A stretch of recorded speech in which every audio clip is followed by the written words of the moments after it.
கர்த்தருடைய பரிசுத்த நாமம் மகிமைப்படுவதாக. இந்த நாளிலும் மீண்டுமாக உங்களை சந்திப்பதிலே பெரும் மகிழ்ச்சி அடைகிறோம். கர்த்தராகிய இயேசு கிறிஸ்து தாமே உங்களை ஆசீர்வதிப்பாராக. கர்த்தருக்கு ஸ்தோத்திரம். ரோமருக்கு எழுதின நிருபம் 6வது அதிகாரம் 23வது வசனம் இப்படியாக சொல்லுகிறது, பாவத்தின் சம்பளம் மரணம். இந்த வசனம் என்ன சொல்லுகிறது என்றால், பாவத்தினுடைய சம்பளம் மரணம். சரி, பாவம் செய்கிறவனுக்கு சம்பளம் மரணம் என்றால், நன்மை செய்கிறவனுக்கு சம்பளம் நித்திய ஜீவன். ஆகவே நாம் யாராக இருந்தாலும்,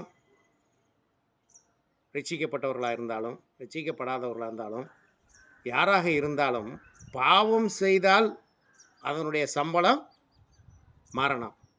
மரணம் நேரிட்டால் என்ன மரணம்? எல்லாத்துக்குமே இந்த பூமியிலே மாம்சத்துக்குரிய மரணம் உண்டு. ஆனால் பாவம் செய்கிறவனுக்கு வருகிற மரணம் அவனுடைய ஆத்தும மரணம். அந்த ஆத்தும மரணம் வந்துவிட்டால் அவனுக்கு கிடைப்பது நரகம். ஆனால் நன்மை செய்கிறவனுக்கோ, கர்த்தராகிய இயேசு கிறிஸ்துவனுடைய வழியில் நடக்கிறவனுக்கோ கிடைக்கிற சம்பளம் நித்திய ஜீவன். அவன் நன்மை செய்து இயேசு கிறிஸ்துவனுடைய வழியில் நடந்தால் அவனுக்கு கிடைக்கப் போகிற சம்பளம் தான் பரலோகம்.